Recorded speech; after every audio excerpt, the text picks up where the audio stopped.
호세아 11장 8절에서 11절 말씀. 에브라임이여 내가 어찌 너를 놓겠느냐. 이스라엘이여 내가 어찌 너를 버리겠느냐. 내가 어찌 너를 아드마같이 놓겠느냐. 어찌 너를 스보임같이 두겠느냐.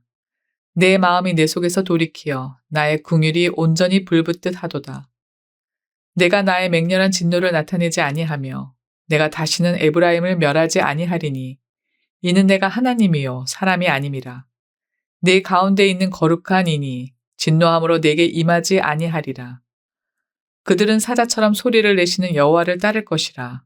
여호와께서 소리를 내시면 자손들이 서쪽에서부터 떨며 오되 그들은 애굽에서부터 새같이 아수르에서부터 비둘기같이 떨며 오리니 내가 그들을 그들의 집에 머물게 하리라. 나 여호와의 말이니라. 여러분 혹시 짝사랑을 해보신 적이 있습니까? 뜬금없이 저게 무슨 소린가? 말 그대로 짝사랑. 아마 과거에 한두 번씩은 젊었을 적에 해보셨으리라 짐작을 합니다.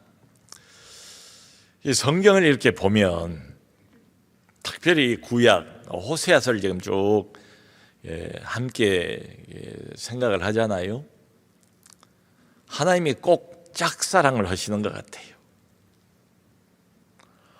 그러니까 하나님의 백성, 우리는 딴전을 피우는데 하나님은 그럼에도 불구하고 여전히 사랑하세요. 일방적으로 사랑하세요. 이쪽은 별로 마음을 안 주는데 저쪽은 계속해서 우리에게 매달리는 것 같은 이런 느낌. 이제 지금 앞뒤가 바꿔진 것 같은 느낌이 들어요. 그러니까 여기 성경을 보면 11장 1절에 하나님이 이런 말씀을 하세요. 내가 사랑하여 내 아들을 애굽에서 불러냈다. 내가 사랑해서 내 아들을 애굽에서 불러냈다. 출애굽 사건을 지금 상기를 시키시는 거지요. 구약 보면 대표적인 구원 사건, 출애굽 사건입니다. 내 아들이라고 부르면서 내 아들, 내 백성 있죠. 애굽에서 내가 불러냈대요. 그러니까 노예 상태 아니었습니까? 노예가 뭐예요? 아무것도 못해요. 권리가 없어요. 연약해요. 힘이 없어요. 그 상태였대요. 그런데 아무런 조건 없이 그저 하나님이 선택을 했대요. 뭘 보고 선택하는 게 아니라 그냥 하나님 본인이 선택을 했대요. 그리고 불렀대요. 그리고 구원했대요. 여러분 오늘 우리에게도 이 말씀은 그대로 적용되지 않겠어요?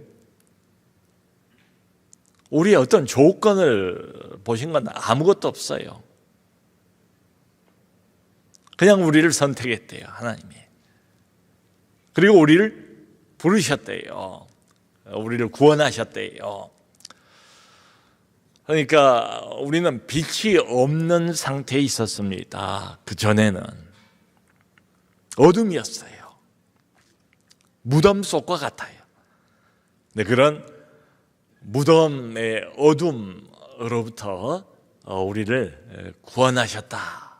이렇게 말씀을 하세요.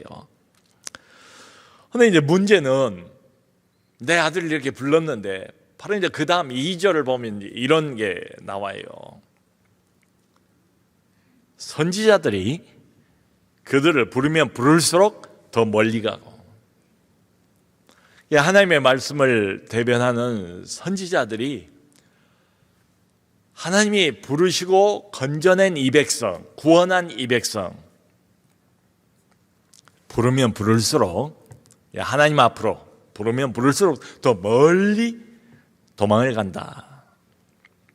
바알에게 제사를 하고 또 이방 신상에 계속 향을 피우고 분향을 하고 그래요. 5절에 하나님이 마치 한숨을 쉬시는 것처럼 그렇게 말씀을 하세요. 그들은 내게로 돌아오지 아니하며, 내게로 돌아오질 않는데요. 그리고 여기 7절을 보면 또 비슷한, 계속 하나님이 마치 한숨을 쉬면서 짝사랑하고 있는 누구를 향한 그 사랑이 전혀 효과가 없고 열매를 맺지 못하는 이제 그 모습을 보면서 마치 한숨 쉬는 것처럼 말씀을 하세요. 그들은 끝끝내 내게서 멀어지고 말았다. 끝끝내 내게서 멀리 가버리고 말았다. 이렇게 하나님께서 탄식을 하신 장면이에요. 그러니까 요 몇 개 구절만 이렇게 봐도 지금 이 백성들이 심판받는 건 참 마땅하다. 하나님은 할 수 있는 모든 걸 다 하셨다는 거예요. 이 사람들을 위해서 줄 수 있는 모든 걸 다 하나님이 주셨다는 거예요. 그럼에도 내게로 돌아오지 않는데요.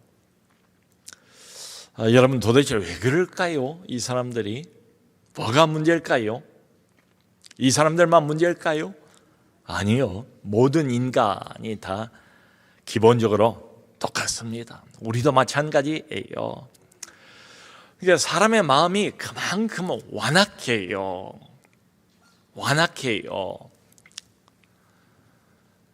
사람의 마음 속에 있는 죄가 그만큼 지독해요. 우리가 생각한 것보다도 훨씬 더 사람의 마음은 어둠입니다. 그 어둠의 깊이를 알 수가 없을 정도예요. 완악합니다. 죄는 지독합니다. 그러니까 보세요. 하나님이 계속 어르기도 해요. 달래기도 해요. 또 때론 때리기도 해요.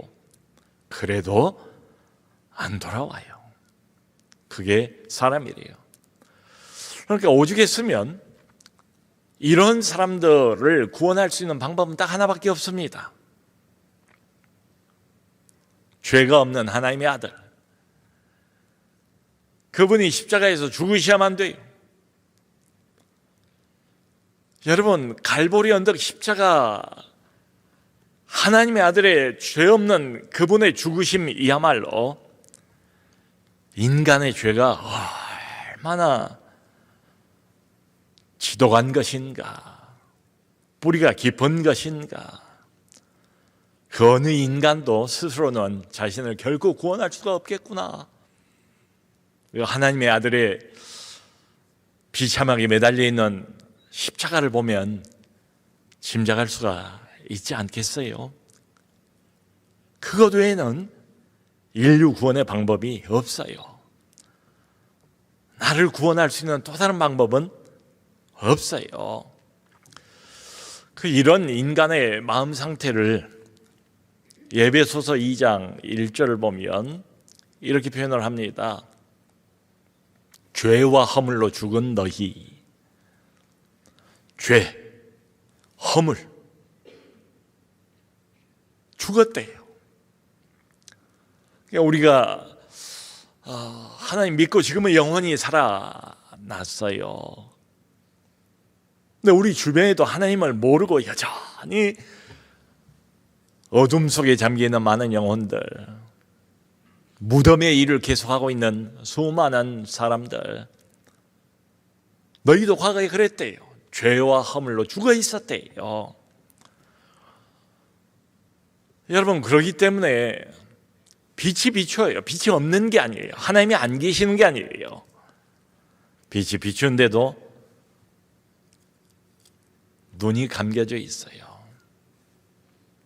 하나님을 못 봐요. 하나님이 안 계시는 게 아니고 하나님이 활동하지 않는 게 아닌데 아예 눈이 감겨져 있어요. 그러니까 빛을 볼 수가 없지요. 하나님을 볼 수가 없어요. 하나님이 사랑을 안 하시는 게 아니거든요. 그런데 그 사랑을 느낄 수가 없어요. 그게 인간의 기본적인 상태래요. 심지어는 구원을 받은 하나님의 백성들마저도 조금만 내버려두면 이런 어둠의 나락으로 빠져버리고 만다는 거지요. 이게 지금 안 믿는 불신자를 향해 서는 소리가 아니잖아요. 내게 돌아오지 않는다. 결국은 끝내는 나를 버렸다. 다 믿는 사람, 하나님이 불러낸 사람, 구원받은 사람, 우리들을 향해서 하는 하소연 아니겠어요? 근데 희망이 여기 있습니다. 하나님이 포기하지 않으신대요. 하나님은 하나님이세요. 어떤 일을 시작했다가 그 일이 어려워지면 그냥 중도 포기, 이건 이제 우리 사람이나 그러는 거지요. 우리 하나님은 한 번 마음 먹고 작정하고 어떤 사람을 구원하고 구원의 작업을 시작을 했으면 결코 멈추지 않습니다. 하나님이 이 백성들을 포기하지 않아요. 그러니까 8절에 이렇게 마치 외치는 것처럼 하소연을 하지 않습니까? 내가 어찌 너를 놓겠느냐? 내가 어찌 너를 놓겠느냐? 이 말씀을 크게 써서 액자를 만들어서 집 거실 한복판에 붙여놔도 좋겠어요. 내가 어찌 너를 놓겠느냐? 사실은 인간적으로 생각을 해보면 좀 뭐랄까요? 순리적으로 생각을 한다고 할까요? 그러면 이미 끝내버려야 할 관계예요. 하나님 쪽에서 보면 하나님이 아쉬울 게 뭐예요? 하나님이 잘못한 게 뭐가 있어요? 줄 거 다 주고 할 거 다 하고 그렇게도 어르고 그렇게도 위해주고 짝사랑하고 별별 수단 방법을 다 동원하고 근데 안 되잖아요. 안 돌아오잖아요. 떠나버렸다잖아요. 그러면 이미 끝냈어야 할 관계예요. 제가 상상을 해보니까 이런 것 같아요. 참 하는 그 꼬락서니라고 그러잖아요. 그걸 보면 소망이 없어요. 가능성이 없어요. 그러니까 아예 하나님이 들어다가 완전히 버리려고 하다가 잠깐 그 자리에서 멈추고 이렇게 말씀을 하신 것 같아요. 내 마음이 내 속에서 돌이켜 나의 긍휼이 온전히 불붙듯 하도다. 끊어내버려야겠다. 더 이상은 못 견디겠다. 내버리려고 들어서 던져버리려고 하나님이 잠깐 또 멈춰서 생각을 하니 지금 그 고백입니다. 내 마음이 내 속에서 돌이켜 나의 긍휼이 온전히 불붙듯 하도다. 이제는 끝이다. 버려야 되겠다. 근데 못 버리겠대요. 자신의 마음이 자기 속에서 또 뒤바뀌어진대요. 그러면서 그 긍휼이 불쌍히 여기는 마음이 그 연민이 아주 불타오르는 것처럼 부모 속을 그렇게도 썩이는 자식들이 있잖아요. 밉잖아요. 그렇다고 버립니까? 속은 상하고 속은 문드러져도 밉지만 사랑하잖아요. 포기할 수가 없잖아요. 지금 하나님이 그런 심정을 우리에게 하소연을 하시는 겁니다. 이 포기하지 않는 데서 우리의 소망이 있어요. 그 2년 전 2023년도에 튀르키예에 큰 지진이 났잖아요. 우리 교회에서도 그때 헌금을 이렇게 많이 했던 그 기억이 있어요. 강도가 7.8 7만 해도 대단히 그 강진인데 7.8이 왔어요. 수만 명이 사망을 했습니다. 여러분이 이렇게 지진 뭐 다 무너지지 않아요. 엿가락처럼 도로가 다 이제 그렇게 변해버리고, 그 골든 타임, 구조할 수 있는 골든 타임을 대개 24시간에서 맥시멈 72시간을 봐요. 사흘 내 물도 없죠, 뭐도 없죠. 어디에 어떻게 묻혀 있는지도 몰라요. 근데 골든 타임을 놓치면 그 이후로는 거의 생존 가능성이 없어요. 그때는 이제 기적의 시간이라고 생각합니다. 근데 이 구조대가 포기를 안 한 거예요. 계속. 그때 TV에도 나왔어요. 지금도 그 장면이 생생해요. 골든타임 지났어요. 닷새째. 그러니까 122시간 만에 무너진 잔해에서 2살짜리 여자아이를 발견한 거예요. 머리, 온몸에 먼지를 뒤집어 쓰고, 근데 살아있어요. 의식이 깨어있어요. 그 아이를 이렇게 구조해내는 그 장면이 온 세계에 방영이 되는데, 그 아이의 그 눈이 지금도 기억이 나요. 구조자가 포기하지 않았으니까 이 아이가 산 것 아닙니까? 하나님이 포기했더라면 어땠을까요? 내가 한다고 최선을 다해도 너는 아예 가망성이 없구나. 그래, 네가 갈 길로 가라. 난 너를 포기한다. 끝. 그러면 우리 중에 도대체 이 안에 남아있을 사람이 얼마나 있을까요? 하나님이 포기하지를 않으신 거지요. 사람도 포기하지 않으니까 다른 사람을 구원하는데, 하나님이 포기하지 않는다. 이건 대단한 메시지 아닙니까? 어느 중학교에 가정폭력에 늘 시달리는 학생, 지금도 가끔 있지 않아요? 그런 가정이니까 오죽하겠어요, 이 아이가. 그러니까 뭐 밥 먹듯 결석을 하는 거예요. 그리고 도벽까지 있어요. 근데 참 담임 선생님을 잘 만났어요. 이 담임 선생님이, 이 교사가 아이가 결석하는 날이면 을에 빠지지 않고 전화를 해요. 안부를 물어요. 확인을 해요. 그리고 그 집 안에 어떤 위험한 일, 문제가 생길 때마다 교사가 가서 이 아이를 지켜줍니다. 그리고는 끝없이 이 어린 중1짜리 아이인데 이 아이를 격려를 했어요. 계속 격려를 한 거예요. 품어준 거예요. 포기하지 않은 거예요. 그랬더니 이 아이가 그 담임교사의 격려와 진심 어린 그 사랑, 그 이제 느껴지는 거지요. 심정에 와닿는 거지요. 차츰 문제 행동에서 벗어나더래요. 결국 나중에 이 아이가 중학교, 고등학교를 졸업하고 대학까지 가서 사회복지를 전공을 했어요.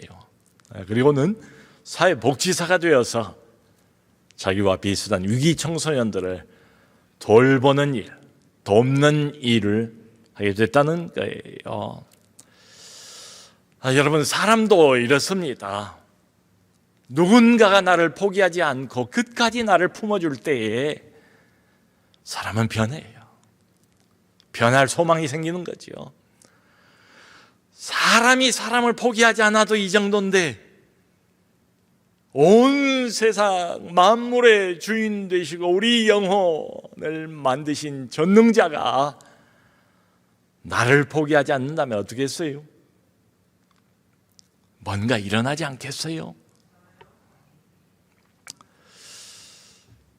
사람의 사랑은 많이 감정적입니다. 그렇잖아요. 충동적이에요. 환경 따라서 막 달라져요. 감정 따라서 뭐 사랑이 됐다가 막 미워졌다가 왔다 갔다 해요. 그런데 우리 하나님의 사랑은 그거하고는 다릅니다. 우리 하나님의 사랑은 감정에서 나온 사랑이 아니고요. 이렇게 성경을 쭉 보면 거룩에서 나온 사랑이에요. 거룩이. 그러니까 무슨 거룩이라는 옹달샘에서 퐁퐁퐁 계속 사랑이 솟구쳐 오르는 것처럼 하나님의 사랑은 그런 거래요. 이게 여기 보면 9절에 그런 말씀을 해요. 나는 하나님이요 사람이 아님이라. 자, 여러분, 대단히 중요한 하나님의 선언이라고 생각해요. 하나님이 우리를 사랑하셔요. 사랑하시는데 사람처럼 사랑하는 게 아니래요. 그렇게 생각하지 말래요. 난 다르대요. 그러면서 하신 말씀이 나는 하나님이요 사람이 아님이라 라고 말씀을 하세요.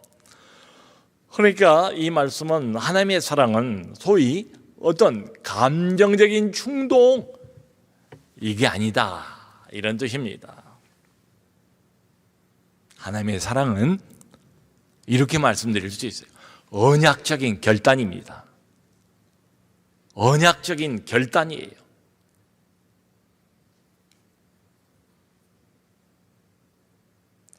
여기 아까 그런 구절도 나왔어요. 내가 어찌 너희를 아드마같이 버리겠느냐? 스보임같이 버려두겠느냐?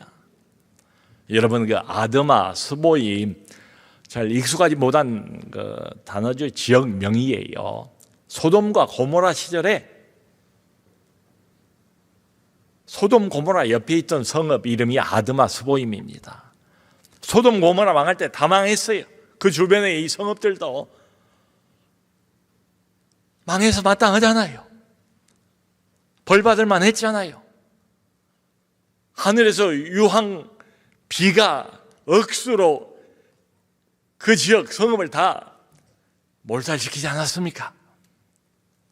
네, 하나님이 그걸 떠올리면서 말 안 듣고 불러도 도망만 가려고 하고 아무리 했어도 돌이키지 않은 자기 백성, 내 아들 줄 거 다 주고 할 거 다 해도 절대로 하나님 품으로 돌이키지 않은 자기의 자녀들 포기해도 좋은데 내가 어찌 너를 놓겠느냐? 나는 사람이 아니고 하나님이라. 내가 너를 아드마같이 어찌 수보임같이 버려두겠느냐? 라고 말씀을 하세요.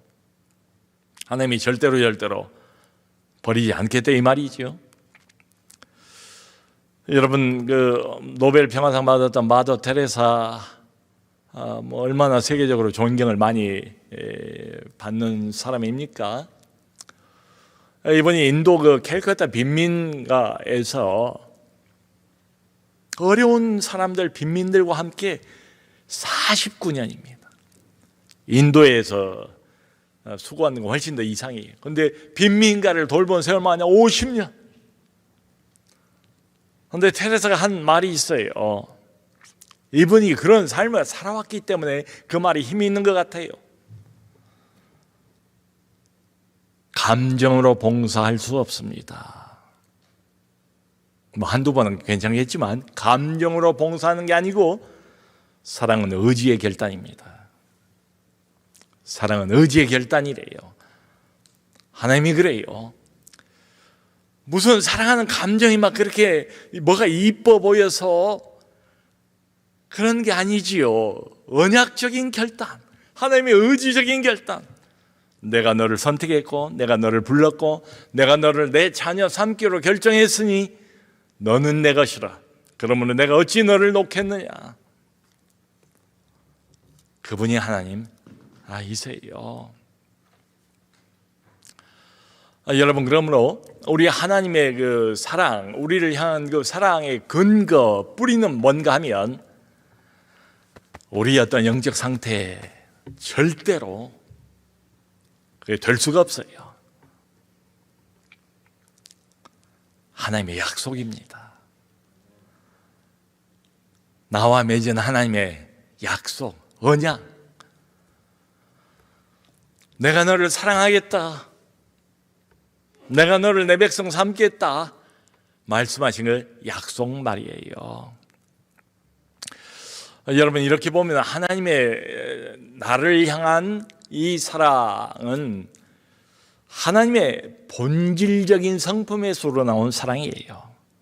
나의 상태 때문에 왔다 갔다 하지 않아요. 그렇기 때문에 하나님의 본질적인 성품이 뭡니까? 거룩이죠.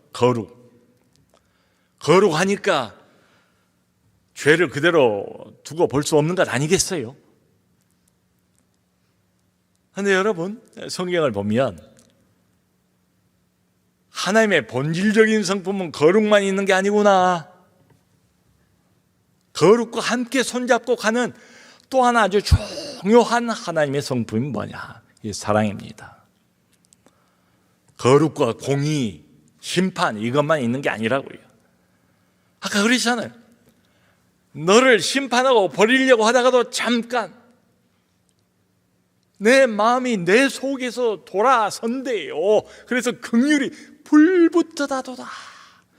여러분, 이 말씀에 가만히 머물러서 이 말씀 하나님의 심정 속으로 들어가서 저희가 그걸 음미를 해보면 어떨까 싶어요. 너를 그만 보고 너하고 끝장내고 너를 버리려고 하다가도 내 마음이 다시 이게 바뀌어진대요. 너를 향한 연민, 너를 향한 긍휼, 이게 내 안에서 그냥 스쳐 지나갔다 이런 말이 아니잖아요. 불붙듯하다. 견딜 수가 없을 정도로 우리를 향한 하나님의 사랑이 그렇답니다. 여러분, 무슨 드라마 같은 거 보면 재밌게 만들어야 하잖아요. 그러니까 늘 중간에 어떤 갈등 이게 들어가지 않습니까? 근데 나중에 보면 또 해피엔딩으로 끝나요. 자, 이렇게 보면 이제 넓게 한번 생각해 보자고요. 하나님이 써가시는 구원 드라마, 이것도 비슷하다. 우리의 죄 때문에 우리의 자꾸 넘어지잖아요. 하나님 또 떠나기도 하고 배반하기도 하고, 그러니까 갈등이 생긴다고요, 이게. 근데 결국은 하나님이 이끌어 가시는 드라마, 구원 드라마, 해피엔딩으로 끝날 줄로 믿습니다. 그래서 여기 10절을 보면 사자같이 소리를 내시는 여호와라고 그랬어요. 하나님이 여러 가지 다양한 모습으로 묘사가 되어 있는데 여기서 사자같이 소리를 내신대요. 이게 무슨 뜻이겠어요? 그야말로 사자, 권위 있는 부르심, 압도적인 하나님의, 사자 같으신 하나님의 구원의 명령, 그거예요. 그러면서 이 뒤에 아까 나왔던 말 다시 한번 상기를 해보세요. 이렇게 되니까 애굽에서 포로로 있었던 사람도 다 돌아올 것이고, 아수르에서 포로로 있었던 사람도 다 돌아올 것이고, 11절에 나온 서쪽에 있던 백성들도 다 돌아올 것이고 회복될 것을 이야기하고 있잖아요. 하나님이 구원하시고 하나님이 회복하세요. 이게 다 돌아온대요. 그러니까 남쪽인 애굽에서도 사람들이 돌아와요. 하나님의 집으로. 북쪽인 아수르에 쫓겨갔던 사람들도 다시 하나님의 집으로 돌아와요. 감사하지요. 근데 여기 보면 언뜻 이게 뭔 뜻일까? 서쪽에서도 돌아온대요. 서쪽은 아무것도 없거든요. 지금 이스라엘 서쪽은 지중해예요. 성경을 보면 동쪽이 항상 밝아요. 소망을 얘기할 때는 동쪽이에요. 서쪽은 바다예요. 지중해예요. 종종 어둠을 말합니다. 절망을 말합니다. 그러니까 한마디로 절망적인 어둠 속에 잠겨 있는, 인간적으로는 도무지 아무 소망도 없는 그런 사람들도 하나님이 부르신 모든 사람들도 서쪽에서 다 돌아온다, 이런 뜻이에요. 못 돌아올 사람이 없다. 말하자면 전방위적인 회복, 모든 것으로부터 회복을 하나님이 예고하시는 장면이에요. 하나님과의 관계 회복, 다른 사람과의 관계 회복, 내 생각의 회복, 가치관의 회복, 내 감정의 회복, 내 생활 습관의 회복, 모든 것의 회복을 하나님께서 이렇게 말씀을 하세요. 이 뒤에 보면 이런 단어가 여기 나와 있어요. 그래서 하나님이 그 사람들 다 집으로 인도를 한대요. 하나님이 불러다가 어디로? 집으로. 하나님의 품, 거기가 우리 영혼들이 쉴 수 있는 집입니다. 마치 그 집 나간 탕자가 나중에 돌아오잖아요. 어디로요? 아버지 품으로. 지금 그 소리예요. 집으로 돌아온대요. 멀리 집 밖으로 쫓겨 있었던 사람들 다 집으로 돌아온대요. 영적인 귀가를 지금 이야기를 하는 겁니다. 집으로 돌아요. 이게 어떻게 이루어진다고요? 하나님이 우리들 한 사람 한 사람을 포기하지 않는다. 어찌 너를 놓겠느냐? 놓지 않는다. 놓으려고 하다가도 너를 향한 긍휼이 다시 내 마음속에서 불붙듯 일어나서 내가 너를 놓지 못한다. 이분이 우리 하나님이세요. 여러분, 하나님은 우리를 포기하지 않습니다. 예수 그리스도를 통해서 우리를 집으로 하나님의 집으로, 하나님의 품으로 자꾸 돌이키세요. 이걸 기억하시고 나 같은 죄인 살리신 그 은혜에 놀라워라는 찬송이 있잖아요. 그 하나님의 사랑을 기억하면서 감사하는 우리 모두 될 수 있기를 주님의 이름으로 축원합니다.